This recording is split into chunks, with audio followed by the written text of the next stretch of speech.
Ya Latif lam tazal utuf bima fima nazal innaka latif lam tazal utuf bina wal muslimin. Alhamdulillah, kesempatan hari ini kita berjumpa dalam kajian zuhur di Masjid Al-Ikhlas. Semoga bapak-bapak yang meluangkan waktunya untuk iktikaf melanjutkan dengan kajian ilmu, Allah berikan kemudahan rezeki, Allah jadikan jalan keluar dari segala permasalahannya, Allah kabulkan hajat-hajatnya, dan Allah jadikan keluarganya keluarga yang sakinah, mawaddah, warahmah. Wabil khusus perlu kita ketahui bahwa bapak-bapak yang bisa hadir pada siang hari ini tergolong orang yang sabar. Mengapa demikian? Secara definisi pengertiannya sabar adalah tahammulun nafsi ala makari, menjaga diri, mengajak diri untuk melawan sesuatu yang sebenarnya kita nggak senang. Ya, aslinya siang-siang capek, enakan makan, istirahat, tapi dimaksain diri buat ikut ngaji, itu luar biasa. Tahammulun nafsi ala makari. Sama juga ketika kita pergi pulang berangkat kerja kena macet, capek, tapi terus dijalani. Nah, itu namanya orang-orang yang sabar. Nah, demikian itulah ternyata di dalam Al-Quran amal-amal solehnya orang tua itu insya Allah berdampak baik buat anaknya. Maka dari itu ketika bapak-bapak ikut kajian, ketika bapak-bapak hadir dalam majelis ilmu menjalankan perintah Allah Subhanahu Wa Taala, jangan lupa diniatkan.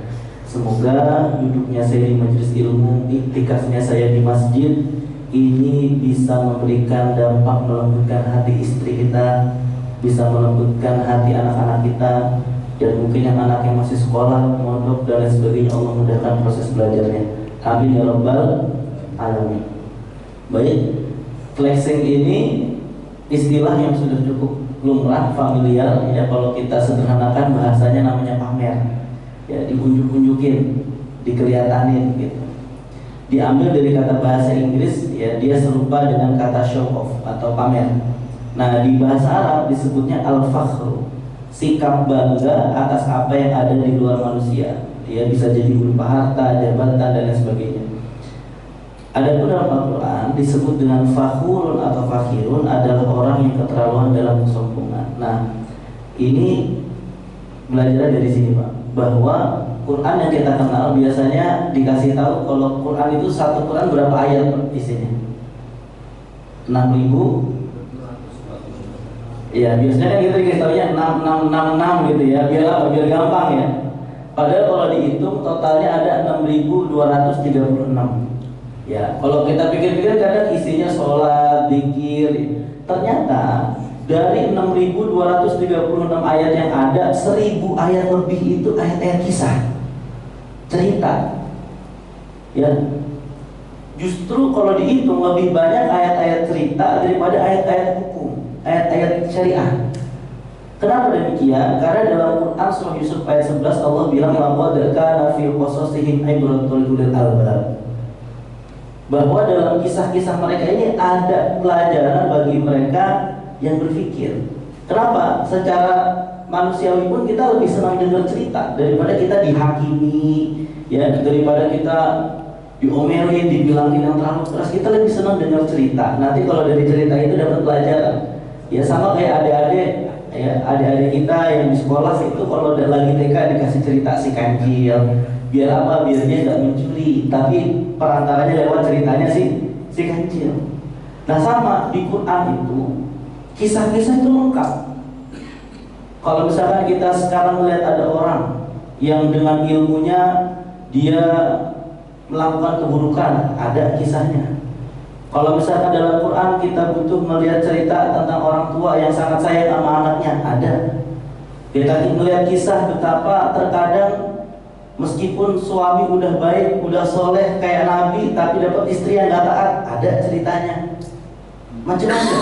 Nah, ternyata fenomena pamer, flexing, ya, tiap hari ngasih makan IG story, ngasih makan story WhatsApp gitu ya, dengan nunjukin apa yang dia punya, nunjukin apa yang dia mampu gitu. Itu ternyata udah ada di dalam Al-Quran, cuma medianya saja yang berbeda begitu. Zaman dulu mungkin belum ada WhatsApp ya Pak, belum ada Instagram. Nah, tapi sekarang pamernya dengan cara yang berbeda. Sehingga ayat-ayat kisah ini sebetulnya dulu udah pernah terjadi, cuma sekarang terjadi lagi, sistemnya aja yang berbeda. Nah, kalau dalam bahasa Quran yang lain itu watil kal ayyam nudawiluha bainan nas. Tiap orang nanti dapat gilirannya untuk mengisi kisah-kisah itu. Nah, ini ya ayatnya. A'udzu billahi minasy syaithanir rajim. Bismillahirrahmanirrahim. Fa kharaja 'ala qaumihi fi zinatihi. Qala alladziina yuriduna al-hayata ad-dunya qala alladziina yuriduna al-hayata ad-dunya ya laita lana mithla ma utiya qarun innahu ladzu hazzin 'adzim. Ini ayatnya sama nih. Ketika Qarun keluar, fa kharaja 'ala qaumihi fi zinati, jadi dia keluar itu dengan benar-benar tunjukin apa yang dia punya. Nah, ini dijelaskan dalam tafsir Munir fil Aqidah Wasyariah wal Manhaj bahwa apa? Fi mahibin yattabu'u rukbanu mutahallina bima labisa dhahab. Keluar dengan pakaian emas. Ya, pakaian emas, kainnya sutra, ngajak 4.000 orang pengikutnya. Buat apa? Buat ditunjuk-tunjukin ke orang, buat dikasih lihat ini kemampuan saya. Bahkan di dalam Quran, Qarun ini tergolong kaumnya Nabi Musa. Jadi bapak-bapak bisa buka surat Al-Qasas mulai dari ayat 79 atau mulai dari ayat 76. Itu ada Inna Qaruna kana min qaumi Musa fabagha alaihim wa atainahu minal kunuzi ma inna mafatihahu latanu bil usbah. Jadi kalau kita dengar cerita dulu Qarun misalkan butuh ngangkat hartanya itu dengan tenaga orang-orang kuat, itu benar Bang. Memang diafirmasi oleh apa? Al-Quran. Saking kayanya, saking banyaknya hartanya. Dan dia ini masih umatnya Nabi Musa. Ya, Nabi Musa dilawannya banyak Pak. Udah ada Fir'aun, ada Qarun, ya. Berat ujian Nabi Musa. Makanya beliau jadi ulul azmi. Udah ada Fir'aun, masih ada Qarun lagi. Itu pamer luar biasa Qarun. Sama nggak beda-bedanya kalau kita hari ini mungkin ya boleh diperingati, misalkan kita ada majelis, ada ibu-ibu pakai emas nyampe berentet ditunjukin, nah ini mudah-mudahan begitu. Kalau misalkan kita nunjukin kekuatan, nunjukin kemampuan, merasa superior, itu nggak beda-bedanya kita sama Qarun. Karena kita menunjukkan ke hal yang umat bahwa kita punya sesuatu, bahwa kita mampu melakukan sesuatu. Nah, ketika seperti ini, ternyata yang disombongkan Qarun itu gak cuma hartanya. Di awal ayatnya, sebelum ayat fa kharaja 'ala qaumihi tadi, qala innama utituhu 'ala ilmin 'indi. Nah, ini kadang kita banget nih begini nih. Kenapa pada komen? Kata Qarun, saya mendapatkan harta ini karena ilmu yang saya punya. Bukan karena siapa-siapa, tapi karena saya mampu. Nah, berarti barangkali satu hari kita bilang ini kerjaan hasil kemampuan saya, ini kerjaan hasil karena saya bisa, ini karena saya sekolah, ini karena saya mampu, karena saya punya kekuatan. Itu kita berarti nggak beda-bedanya sama Qarun. Ya andaikan, ya cuman juga jangan dipraktekkan ketika ketemu orang yang begini langsung dibilang Qarun ente, jangan juga ya Pak. Cukup disimpan saja bahwa ternyata karakteristik seperti ini sudah disimpan dalam ada. Wah, ketika bicara tinggi, merasa mampu, merasa hebat. Nah, ini sama kayak Qarun. Kisahnya dalam Qarun. Nah, lalu apa yang terjadi? Ada dua respon. Ada dua respon ketika ada tipe manusia seperti ini. Contoh begini ya, kita lihat ada sosok selebritis, punya mobil banyak, cincinnya gede-gede gitu ya, dipamerin, ya. Pasti ada dua respon netizen. Ya Allah, enak banget hidup kayak beliau. Maksudnya gitu Pak, ada yang gitu kan. Jadi pengen kayak beliau. Perempuan mana yang gak mau sama beliau kalau duitnya segitu banyak, kan gitu Pak. Itu sudah ada, Quran bilang qalal ladzina yuridunal hayatad dunya, bagi orang yang pikirannya dunia doang isinya. Ya laita lana misla ma utiya Qarun, pengen banget saya punya apa yang dimiliki oleh Qarun. Emas ada, kendaraan pribadi, ya. Tapi kalau kita pikir-pikir lagi Pak, andaikan Allah ngasih kita semuanya yang kita mau, apakah berhenti keinginan kita di situ? Bagi orang yang punya sepeda, pengen punya motor. Orang yang udah punya motor, pengen punya mobil. Udah punya mobil satu, pengen punya mobil dua. Gak akan ada habisnya. Makanya standarnya ini ya tidak bisa dengan standar kepemilikan materi, karena gak akan ada habisnya. Maka dari itu Nabi mendefinisikan bahwa orang yang kaya itu bukan orang yang banyak harta. Laisal ghina an kasratil 'aud walakinnal ghina ghina nafsi. Orang yang kaya itu bukan yang banyak hartanya, tapi yang besar jiwanya. Bahkan kalau dalam bahasa guru saya, bukan hanya orang yang sanggup membeli, tapi sanggup untuk memberi. Nah, ini yang kaya sebenarnya. Respon yang pertama tadi takjub, iri, pengen kayak seperti Qarun, punya harta, ya emas banyak segala macam. Tapi ada respon yang kedua. Wa qala alladziina utul 'ilma wailakum thawabullahi khairul liman amana wa 'amila shalihan. Bagi orang-orang yang punya ilmu, dia berkata, celakalah engkau. Kenapa? Karena akhirat yang Allah janjikan jauh lebih baik. Bahkan sabda Nabi menyampaikan, jangan takut kalau misalkan kita kerja jujur, kalau kita kerja benar, meskipun hasilnya nggak lebih banyak daripada orang yang nggak jujur, orang yang caranya nggak benar, tenang. Pokoknya surga itu kenikmatannya mala ainun ra'at wala udhunun sami'at wala khatara ala qalbil bashar. Nanti kalau udah di surga, kenikmatannya itu apa yang nggak pernah terlintas oleh mata, nggak pernah terdengar oleh telinga, dan sekalipun nggak terlintas dalam hati kita. Jadi kalau kita melihat rumah cakep banget, itu berarti masih terbayang di mata kita. Kalau kita melihat hidup dia enak banget, itu masih kebayang di hati kita. Berarti di surga jauh lebih indah daripada itu. Makanya di dalam tafsir Al-Munir, Wahbu Zuhair menyampaikan, wailakum thawabullah. Thawabullah ini maksudnya adalah, ya, maksudnya adalah akhiratnya Allah Subhanahu wa ta'ala. Sehingga Bapak-bapak, kenapa ini penting disampaikan? Bahwa saya khawatir, bahkan ketika kita melihat orang-orang yang memamerkan kepunyaannya, kebisaannya dengan dia jalan-jalan ke luar negeri, membeli ini, membeli itu, dan lain sebagainya, takut sekali bahwa nanti standar kesuksesan kita berubah. Yang tadinya kita menganggap bahwasanya kesuksesan adalah ketika kita bertakwa di sisi Allah. Jadi kita mikir, wah, sukses itu harus punya rumah di Pondok Indah, sukses itu harus punya rumah yang megah, sukses itu harus dapat jabatan tertinggi. Akhirnya kita bergeser, paradigma kita tentang kesuksesan bergeser. Padahal Quran jelas sekali, sukses itu di akhir nanti setelah kita mati. Ciri-cirinya apa? Faman zuhziha 'anil nar wa udkhilal jannata faqad faza. Orang yang terhindar dari api neraka lalu masuk surga, itu sukses yang sebenarnya. Yang kedua, dari flexing ini menimbulkan hasad. Hasad ini bukan sembarang penyakit, Bapak. Hasad ini sampai disebutkan di dalam Quran surah Al-Falaq, ya. Wa min syarri hasidin idza hasad. Ibnu Katsir menjelaskan di dalam tafsir Al-Quran Al-Azim bahwa hasad ini kenapa sampai dimasukkan seperti itu? Karena memang bisa menimbulkan rasa ingin mencelakai orang yang diinginkan, orang yang dihasadkan tadi. Level 1 apa ya? Kalau level 1 orang hasad paling masih ngece-ngece doang, nyindir dalam status WA. Level 1 jelek-jelekin kita di belakang. Level 2 udah mulai iseng, ya, lempar-lempar pasir ke rumah, ya, mulai rese. Level 2 tuh orang hasad, ya. Meskipun kita nggak pernah bikin salah sama dia, meskipun dia nggak pernah kita jahati.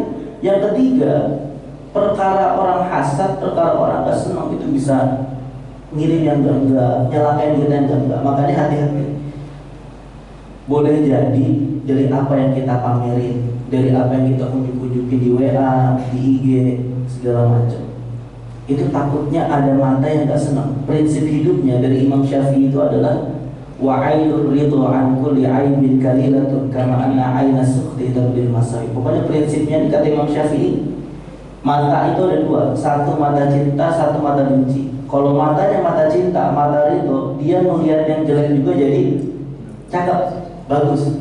Tapi yang kedua, wa kama anna aina sukhti tabdil masai, ada orang matanya jelek, ngelihat kecakapan, ngelihat kebagusan, ngelihat kebaikan juga dinilainya jelek. Alhamdulillah tetangga itu bisa beli mobil baru, alhamdulillah. Ini orang nyaut paling nyicil katanya. Satu lagi, alhamdulillah teman saya keterima CPNS, karena paling modal. Jadi jelek mulu ngeliatnya, gak pernah cakep. Nah model-model gini kalau kita ketemu, ya kata Imam Syafi'i, emang ada seperti ini. Nah menghindari itu, maka lebih baik ketika kita ingin tahadus binikmah. Makanya selanjutnya begini, ketika ingin kita tahadus binikmah, ingin menyampaikan apa-apa yang kita dapat dan ingin menyampaikan nikmat Allah, maka ajak orang untuk mensyukuri itu.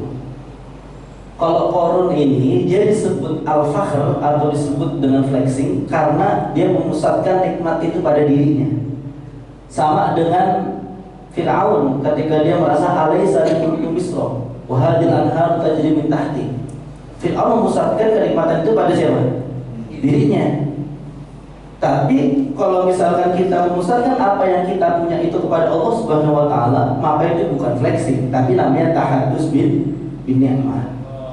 Cuma juga jangan diperjelas, misalkan sedekah hamba Allah, sebelahnya dicolek, ente tahu nggak hamba Allah siapa ya? Gitu, jangan gitu juga. Itu nggak jadi tahadus bin ni'mah namanya ya.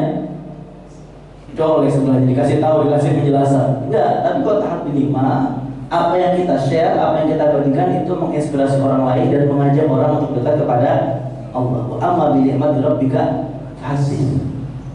Nah, itu berbedanya. Takutnya nanti bingung.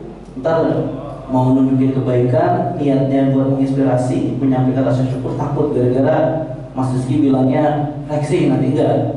Tapi kalau kita tunjukkan kenikmatan kepada Allah, insya Allah ini tergolong pada apa? Tahadus bin ni'mah. Nah, nanti kita lanjutkan dulu yang kisah Qarun. Lalu apa yang terjadi pada Qarun? Fa khasafna bihi wa bidarihil ard fama kana lahu min fi'ati yansurunahu min dunillah. Allah tenggelamin tuh hartanya, telan sama bumi. Jadi makanya kalau sampai sekarang bocah-bocah kecil korek-korek pasir di bawah ada nemu barang, dibilangnya apa, Pak? Harta karun. Nah ini sumbernya ini, fa khasafna bihi wa bidarihil ard. Tapi yang perlu kita garis bawahi benar ini ayatnya. Fama kana lahu min fi'ati yansurunahu min dunillah. Itu Qarun yang tadinya pamer, tadinya ngunjuk-ngunjukin harta, punya pengikut banyak banget, tadi sampai 4.000. Ketika hartanya tenggelam, ada yang nolongin enggak, Pak? Enggak ada. Sekalipun orang-orang yang tadinya masanya kagum melihat Qarun, senang melihat Qarun, enggak bisa nolongin. Fama kana lahu min fi'ati yansurunahu, enggak ada sekelompok pun yang bisa menolong Qarun min dunillah, kecuali yang bisa menolong hanyalah Allah. Wa maka ada benar muntasirin, gak ada yang bisa jadi penolong kita selain Allah. Sekalipun kita sekarang mampu, kita bisa beli itu. Kalau kita mau ngejelekin orang bisa, kita sanggup kita. Tapi kalau kita bertindak kayak ini, nanti kita meninggal, nanti kita celaka, tetap yang bisa menolong cuma siapa? Allah. Gak bisa. Segala kepunyaan kita, jabatan kita, harta kita nggak bisa nolongin.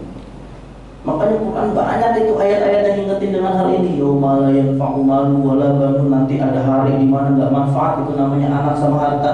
Illa man atallaha biqalbin salim, kecuali orang-orang yang datang kepada Allah dengan hati yang selamat. Jadi titik syukurnya adalah selama bapak-bapak, mas-mas semuanya masih bisa mencari rezeki dengan jalan yang halal, dengan cara yang baik, dengan cara dicintai Allah, perkara nominal yang berapa, bismillah, itu sudah hasil ikhtiar kita. Kalau misalkan kita pengen cari lebihan yang halal. Kalau misalkan kita pengen cari lebihan, cari dengan cara yang baik. Kenapa? Bukan hanya buat kita dampaknya, tapi dampaknya juga buat keluarga dan keturunan kita. Ya. Dan juga jangan gampang ingin milikin apa yang orang lain punya. Ya. Kadang kalau misalkan saya ngasih perumpamaan, orang punya mobil sport keren-keren, Pak, pajaknya juga keren. Kadang kita pengen punya barangnya, nggak pengen bayar pajaknya, kan begitu. Perawatannya, bayarnya, kalau lagi servis begitu kan lumayan mahal. Ya, saya pikir-pikir kayaknya dia emang hidup yang paling enak yang biasa-biasa, nyantai-nyantai aja. Michael Jackson itu dulu kalau pengen ke Alfamart, ya pengen ke supermarket gitu, itu nggak bisa tenang Pak. Kudu supermarketnya di-booking dulu, nggak boleh ada yang masuk kecuali dia. Kenapa? Karena kalau dia gabung sama orang lain gak jadi belanja dia Pak, diajakin foto mulu sama orang. Jadi kagak enak juga ya. Kalau kita kan mau supermarket biasa siapa yang foto sama kita kan? Gak ada. Tapi kalau Michael Jackson mau kemana-mana itu dia kudu di-booking dulu tempatnya biar gak ada yang ganggu. Ya alhamdulillah hidup kita gak sebegitunya. Nah, jadi setelah kesombongan itu Qarun ditenggelamkan hartanya dan gak ada yang bisa nolong. Nah, sekarang ya bagaimana kita belajar dari kisah ini? Pertama, ukuran kebahagiaan kita diatur. Atur tempo kebahagiaan kita, jangan sampai disadarin ke orang lain. Kata Imam Ghazali di dalam kitab Kimya Sa'adah, beliau bilang tipikal manusia itu ada yang tipikal seperti hewan ternak. Fa inna sa'adatal bahaim fil akli wasyurbi wa naumi wa nikah. Ada tipe orang yang bahagianya makan, minum, tidur, kawin. Kalau misalkan puncak kebahagiaan kita hanya dengan ini, fa in kunta minhum fajtahid fi i'malil jawfi wal faraj. Kalau emang kita tipikalnya kayak begini, ya sudah sungguh-sungguhlah mencari makan dan mengurusi apa yang ada di bawah perut. Tapi masa kemuliaan manusia berhenti sampai di sini gitu? Ya. Sehingga standar kebahagiaannya nanti yang kita setel adalah bagaimana caranya kita terus bisa bermanfaat untuk orang lain dan bisa mengejar akhiratnya Allah Subhanahu wa Ta'ala. Atau dari pesan yang as-solibat itu disampaikan, khaslatan ila syai' afdalul minhuma. Dua hal yang paling utama di dunia ini adalah al-imanu billah wa nahmudul muslimin. Kita iman kepada Allah, bermanfaat buat orang lain. Udah itu pesannya Imam Al-Madri dua ini. Ya. Kalau misalkan kita udah berbuat baik Ustaz, tapi kita dijelekin orang, tetap kita udah nolong orang tapi kita dimanfaatin, alhamdulillah berarti hidup kita masih bermanfaat. Ya, kita berpikir seperti itu aja supaya hati kita lebih legowo, lebih terbuka. Yang kedua, kita sadari bahwa apa yang kita punya itu sementara. Bapak, Ibu, dalam Al-Quran fase hidup manusia itu sangat singkat. Allahul ladzi khalaqakum min dhafin, tercipta dari keadaan lemah. Bayi lemah ya Pak, makan dicariin, mandi dimandiin, semuanya diurusin. Nggak ada bayi baru lahir langsung kerja cari uang sendiri, nggak ada. Min dhafin, lemah keadaannya.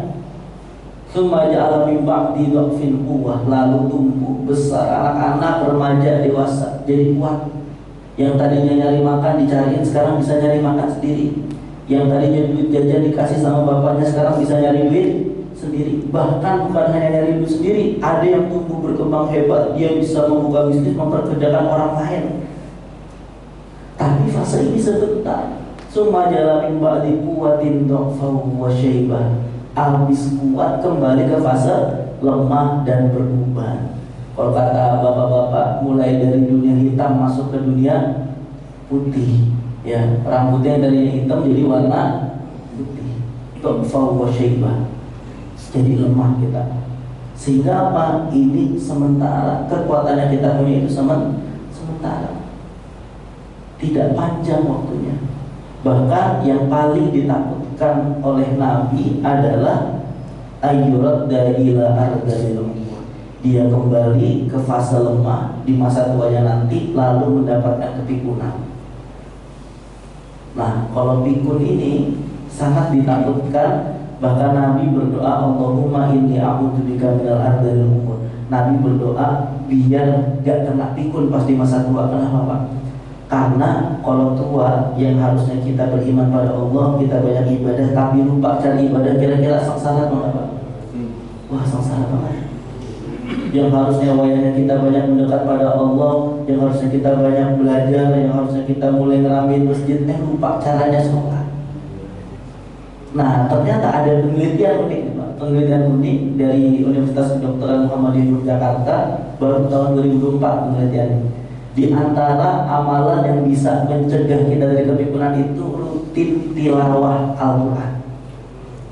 Jadi diteliti 160 orang tua 80% dari mereka yang punya rutinitas tilawah Al-Quran ingatannya masih tajam. Ya, wayah-wayah misalkan zuhur istirahat 5 menit baca Quran, habis subuh sebelum berangkat 5 menit baca Quran, sebelum tidur 5 menit baca Quran. Itu menjaga kekuatan otak kita.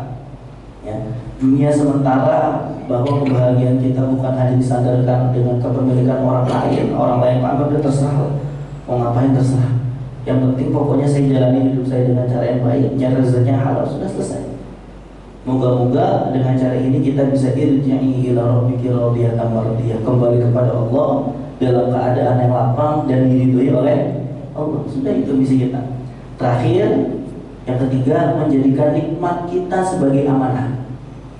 Jabatan amanah, harta banyak juga amanah, bukan identitas kita. Kalau kita mungkin hari ini jadi pimpinan, ya nanti juga ada waktunya masa jabatannya selesai. Jadi bukan identitas kita.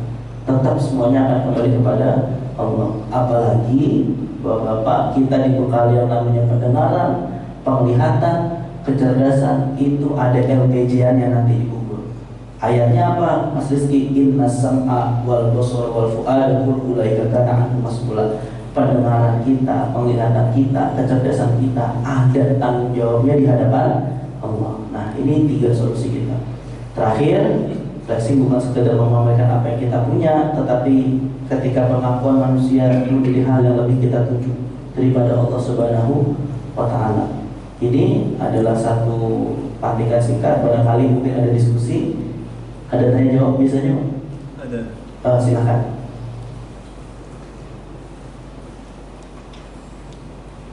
Baik, alhamdulillah setelah kita nyimak kajian siang ini tentang kisah flexing dalam Al-Quran, pamer dalam Al-Quran, pada para jemaah, Bapak Ibu yang mau menambahkan atau bertanya, kami persilakan.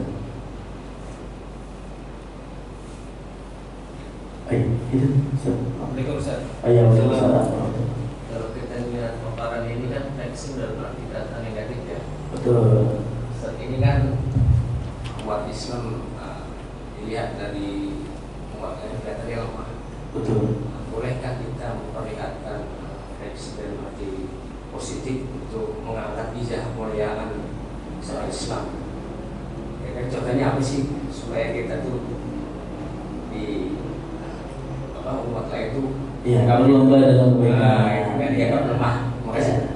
Baik, jadi istilah flexing itu satu, pertama pamernya berpusat pada diri sendiri, ya. Yang kedua, tujuannya adalah untuk menunjukkan dia superior, dia sanggup yang lain nggak bisa. Tujuannya itu. Yang ketiga, dia bukan mencari ridho Allah, tapi mencari validasi atau pengakuan dari orang lain. Ini yang disebut flexing. Tapi kalau dalam bahasa Al-Quran yang disebutkan oleh Bapak tadi adalah namanya fastabiqul khairat, berlomba-lomba dalam kebaikan. Karena memang kita itu nanti hari akhir akan terbagi 3 golongan. Kalau dalam surat Al-Waqiah, wa kuntum azwajan salasa fa ashabul maimanati ma ashabul maimanah. Ada yang golongan kanan, orang soleh, baik, sholatnya rajin, puasanya bagus. Ada ashabul masy'amati ma ashabul masy'amah. Ada yang golongan kiri, sholat enggak, puasa bolong terus. Yang ketiga ini was-sabiqunas sabiqu. Yang paling utama adalah orang-orang yang saling berlomba-lomba dalam kebaikan. Orang lain bikin konten aneh-aneh, joget-joget, kita bikin konten dakwah bismillahirrahmanirrahim ta'ala. Perkara niat itu ada di dalam hati. Perkara niat ada di dalam hati. Bismillah, kita sandarkan niatnya kepada Allah, kita bikin konten kebaikan, masuk. Kita tunjukkan kemampuan kita di sosial media, bismillah, masuk. Billahi ta'ala, boleh Pak. Cuma memang ini nanti ada garis tipis nih si pelakunya, antara dia lewatin batas sombong atau enggak, itu tipis sekali. Makanya pokoknya gimana caranya ketika kita melakukan hal ini terus menyandarkan kepada Allah. Udah itu. Karena emang ujiannya besar tuh. Nanti follower kita naik dikit, pengikut kita naik dikit tuh, udah kadang ngomongnya ganti-ganti, aneh-aneh, perilakunya udah berubah segala macam. Itu tantangannya seperti itu. Boleh kita berlomba-lomba dalam kebaikan, boleh, sangat dianjurkan. Tetapi ada batas tipis di situ yang mesti kita jaga. Saya kira itu. Dan tentu hari ini kita mesti menunjukkan, kalau misalkan zaman dulu tangan kanan sedekah, tangan kiri tidak boleh tahu. Kalau sekarang udah dikasih tahu pada sosmed. Fadilahnya apa? Salah satunya menjadi transparansi kan. Kejelasan, transparansi bagus dapat. Ya, bukan berarti ini hadis sudah nggak berlaku, tetapi maksudnya apa? Ini dijadikan sebagai motivasi, menginspirasi orang lain buat bersedekah, menginspirasi orang lain untuk berlomba-lomba dalam kebaikan. Ya, dan memang sekarang zamannya sudah seperti itu. Yang tahu agama harus tampil, yang punya keilmuan dari Islam juga harus tampil. Sekarang sudah waktunya untuk, bukan waktunya lagi untuk mempersilahkan orang lain terus bukan dalam. Pokoknya kalau kita bisa dilakukan, dijalani. Bismillah. Tapi tadi tujuannya menginspirasi, yang kedua disandarkan kepada Allah. Saya kira itu. Ada lagi? Baik, ada lagi yang mau bertanya atau menambahkan? Baik, Ustaz, sambil menunggu, terima kasih, sangat menginspirasi sekali dan kita dapat mengambil manfaatnya tentang kisah tekstil dalam Al-Quran ini, dalam Al-Quran dan Fir'aun. Ustaz, kan sekarang banyak adanya media digital, medsos, sehingga orang itu banyak yang texting. Apakah memamerkan atau texting dalam ibadah itu dibolehkan? Misal mengajak orang-orang untuk sholat berjamaah atau mengirim video-video pendek yang memotivasi seseorang untuk lebih dekat pada Allah. Dan bagaimana cara kita itu untuk menggunakan rasa syukur dari Allah ini untuk menjadi jalan syukur gitu, bukan tafakur atau sebatas flexing atau pemameran-pemameran, tapi meluruskan niat untuk menimbulkan ini bahwa adalah hadis beriman. Baik, jadi sederhana ya Bapak-bapak Ibu. Kalau misalkan contoh begini, kita ikut pengajian, kita datang pengajian, lalu harusnya sepulang pengajian ilmu kita nambah, hati kita juga semakin sejuk. Ternyata pas pulang kita melihat ada orang lagi dagang, misalkan anggaplah dagang cilok, dagang mie ayam. Habis itu kita bergumam, dagang mulu, ngaji apa sekali-kali. Nah ini, ya, yang kalau begini berarti ngajinya buat taksi. Tapi kalau misalkan pulang ngaji kita mikirnya begini, Masya Allah, ini orang berjuang di jalan Allah, panas-panasan berdagangnya rezeki yang halal. Moga-moga Allah bukain ilmu dari bidang lain. Ini cakep. Kita ajak dah, ayo bang sekali-kali ya. Sebulan ada 4 kali kajian, seminggu dah ikut yuk. Biar kita sama-sama belajar. Nah itu boleh, gak apa-apa. Dan sekarang nyebar-nyebar video inspirasi itu lebih dianjurkan. Kenapa? Karena kita bersimpang siur antara video kebaikan, video hoax, video hate speech banyak. Dan sekarang kita memang harus banyak menyebar video itu. Saya pribadi sekarang punya TikTok, punya Instagram, ya saya pakai buat nyebar konten itu. Ya boleh nanti dicari namanya Rizky Prayogo, Pak, boleh Pak. Ya sekarang promosi kan, satu diri bisa aja deh. Tapi tidak menjadikan kita flexing dengan itu. Bismillah, selama niatnya lillahi ta'ala, insya Allah di sisi Allah itu bukan pamer. Ria itu begini tipsnya dari salah seorang sufi, ya, namanya Zunnun al-Misri. Nama aslinya Ibrahim bin Abi Faiz Sauban. Beliau bilang ciri-ciri pamer itu begini: kalau lagi rame semangatnya gede, pas lagi sepi semangatnya kendor. Misal imam maghrib, misalnya kita imam maghrib, karena ada jamaahnya kan, waladdallin amin, dibaca yang panjang. Walladzi nazzala minas samaa'i ma'an fa'amsharna bihi baldatan mayta. Panjang, satu kaca dibaca. Tapi giliran sholat zuhur sendiri, Allah idza jaa nasrullah wal fath. Nah, berarti kemungkinan yang baca panjangnya tadi, ya, takutnya ya. Makanya kalau misalkan tipsnya dikasih sama Nabi, sholat maghrib bacanya pendek aja, sholat isya agak panjang nggak apa-apa. Cuman kita juga jadi orang, kitanya juga ketika melihat orang sharing kebaikan jangan kebangetan julid, Pak. Ada orang share kebaikan, set flexingnya mati juga gitu. Ya kitanya juga mesti menjaga diri untuk berhusnuzon kepada orang lain. Ada orang sharing konten dakwah, jangan langsung dicap. So banget bener ini orang. So banget iya ini orang, jangan. Wah alhamdulillah ini umat muslim ada yang berdaya lewat konten begitu. Kalau cara pandang kita husnudzon, kita nggak bakal capek. Makin kita husnudzon, makin hati kita capek. Andaikan kita terus mengedepankan prasangka baik, nggak ada selesainya Pak. Alhamdulillah itu. Profesor Korsyaf itu sampai ngasih perumpamaan gini, kalau orang matanya mata cinta, dia melihat bangkai kucing, yang dia komentari bukan bau kucingnya, wah kucingnya tersenyum giginya putih gitu. Jadi tetap dalam bangkai kucing yang dia lihat, dia tetap bisa melihat kebaikan. Lalu nanti bagaimana ketika kita harus mencari bukti kebenaran dalam perilaku buruk, apa kita harus husnuzon? Nah, itu beda lagi caranya Pak. Karena dalam keilmuan ada yang namanya juga rijalul hadis, itu ada namanya ajar atau ta'dil. Ada itu ilmunya. Boleh dalam mencari kasus juga ada lagi ilmunya. Juga proporsional. Jadi Islam itu proporsional dan fleksibel. Saya kira itu kalau sekarang kebaikan memang harus fastabiqul khairat, kita share kebaikan sebanyak-banyaknya, dan semoga dari apa yang kita share ada orang yang terinspirasi. Adik-adik yang terinspirasi, maka itu jadi amal jariahnya Bapak, jadi kebaikannya buat Bapak. Saya kira itu, Ustaz. Kan sempat ikan gabus, makin cepat makin bagus.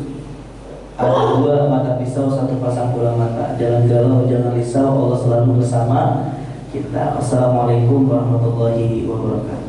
Waalaikumsalam warahmatullahi wabarakatuh. Alhamdulillah, semoga bisa menginspirasi iman kita dan bisa menjaga iman kita pada tahap istiqomah dalam ibadah kepada Allah Subhanahu wa taala. Dan untuk materi kajiannya bisa jemaah lihat kembali di grup Jemaah Masjid Al-Ikhlas di Digas. Untuk kajian Senin besok kita berjumpa dengan Ustaz Dr. Sayyid Kutub. Terima kasih. Assalamualaikum warahmatullahi wabarakatuh.